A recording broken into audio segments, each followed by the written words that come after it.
Hey everyone, Travis here on day one of the, what is this, the quarterfinals. It's all blurring together. I'm in Busan with Chobra, who is a Korean caster who speaks English. It's just kind of like the most wonderful thing in the world. Chobra, for people who don't know you because you're fading from relevancy in the West faster than anyone, what do you do and who are you? What am I? Well, I got this. I got this. Okay. I know you're used to holding the mic. I am, yeah, but thank you. Well, like you said, I'm a Korean caster. Well, I'm technically an English caster who is now casting in Korean. I think that's better fitting, English being my first language. But, you know, I act as translator caster for OGN Global on GameNet here in Korea. But during global events, I also am honored to be part of the Korean casting crew, actually, to help just translate it and also fill in for all the Western teams, which we have 2 of in the round of 8. Yeah. Well, now 1, but it was still a good showing. It was. I mean, okay, let's talk about that because the first 2 games were like womp womp, and then the next game was like, wait, what? And then the third game was like, oh man. So what do you? I mean, that's like my analysis of the situation. What do you think happened in that third game specifically? In the third game, well, I think Imp was right. I think Samsung was a little bit more lax in picks and bans, but at the same time, I think it came down to TSM did what they had to even get a win to try to get something rolling. Like I think at least myself and the Korean casters, we always said TSM just needs to bring out some new cards, whether it's champions, whether it's strategy, whether it's timings, like something different. And Samsung White kind of proved that by banning out the same characters each time. You know, Orianna, Rumble, Lee Sin, they're just like, hey, these are your strong picks. We know that. We'll see what you can do with it. And TSM was like, oh, wah, I guess not much in the first 2 games. Then sure, like Yasuo, I know Bjergsen's played it, but it was a little bit different. At the same time, Samsung, I think, went into it thinking like, oh, we're just going to get 3-0, like same format, same picks and bans. So TSM did catch them off guard. And, you know, in-game, I mean, they took advantage of everything they needed to. So. Okay, give me predictions for tomorrow. Oh, Samsung Blue versus C9. I think that's... Will C9 fare better than TSM did today? I think they have a better chance. It's hard to say, but mostly because I feel that C9 is more, I guess, consistent than TSM, while Samsung Blue is less consistent than Samsung White. At the same time, we all know how that works. Like if Samsung Blue shows up to play, they show up to play. But I also feel that C9 does have some more room for, I guess, newer cards, you know, newer things to show Samsung Blue. And Samsung Blue, if anything, will be a little bit more relaxed than Samsung White sometimes because they get so confident about their team fighting. You know, it's kind of like in solo queue.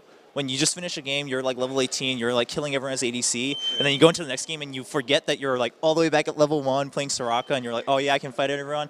Samsung Blue has that sometimes, like where they win a game, they just team fought really well. They're like, next game we can do whatever you want. And I think C9 can take better advantage of that. All right.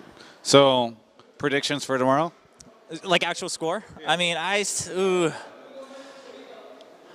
don't know. You think? I mean, it sounds like you make it sound as though C9 has a legit chance. Well, I think it depends on when they win. If C9 wins game 2, I think we can see game 5. But if C9 ends up like going 0-2 and then winning 1, I think we might see what happened today, which is basically then Samsung Blue comes up to play again the next game. 60-40 Samsung Blue, 70-30? 65-35, yeah. So then jumping ahead, who wins between White and Blue? if Blue wins. Yeah. Oh, you know, I know everyone says like White because they're more consistent and they're showing up to play this year, but I honestly think during that matchup, like, superpowered Dowdy is going to show up just because he has so much more that he wants to prove, like this year plus, you know, whenever he plays against White. Yeah. I think that's actually going to have a huge impact. Plus, it's in home ground. So this is a stage where they'll be very used to playing against each other in front of the Korean fans. So I think Blue will actually have a better shot in that. You, I understand, made a mad dash here from Seoul today to get here in cast in time. Yes. I'm actually quite curious what it's like to be here in Korea casting this international event. Is it like a weird feeling, or is it just like another day at the office? No, it's very new for me because the only times I've gotten to cast in Korean were foreign events, and so far they've all been outside of Korea. So that was actually more familiar to me because it was just us speaking into our headphones like OGN Global is during like Champions per se or Masters. But here now, like I hear my voice over the loudspeaker a little bit. The crowd reacts to everything all of us say. I guess I've never really had the honor of casting in the native language of the audience in such a large capacity, so it's exciting. Just the opening today when we got to say hello and we talked about our predictions, I just felt it. I was like, this is what it feels like to like be in the heart of the tournament. Yeah. Did you say witty things? Did you make the audience laugh? No, not today. No, I'm not the wit master on the Korean cast. You're the +1. Well, I don't know if I'd say that. You got like the really awesome dude that like yells at the audience. You got the other guy who looks like he's really smart. You got Cloud Templar, who everyone loves, and it's like, hey, we gotta bring this guy because he speaks English. Well, I do tend to speak English quite well, I hope.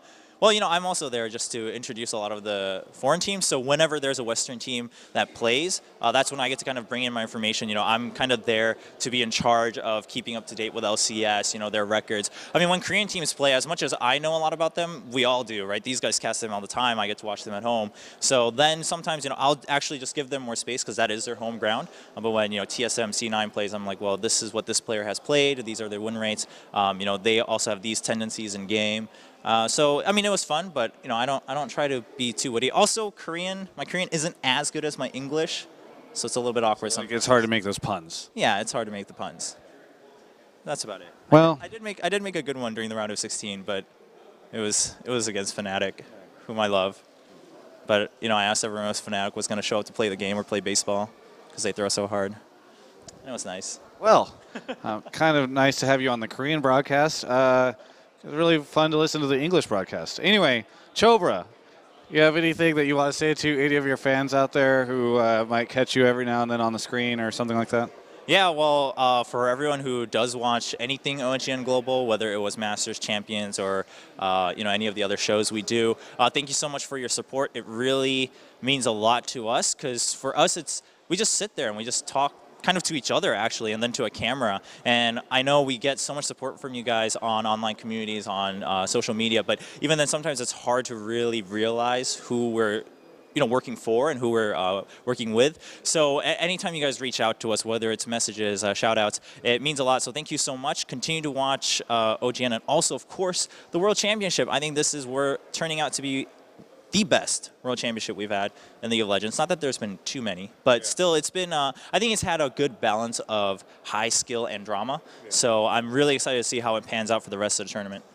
I am too, Chobra. Thank you so much for the interview. Looking forward to seeing you continue to be up there on the big screen as I'm in the audience not understanding what you're saying. For everyone else, you can check out the rest of our coverage of Worlds at ongamers.com.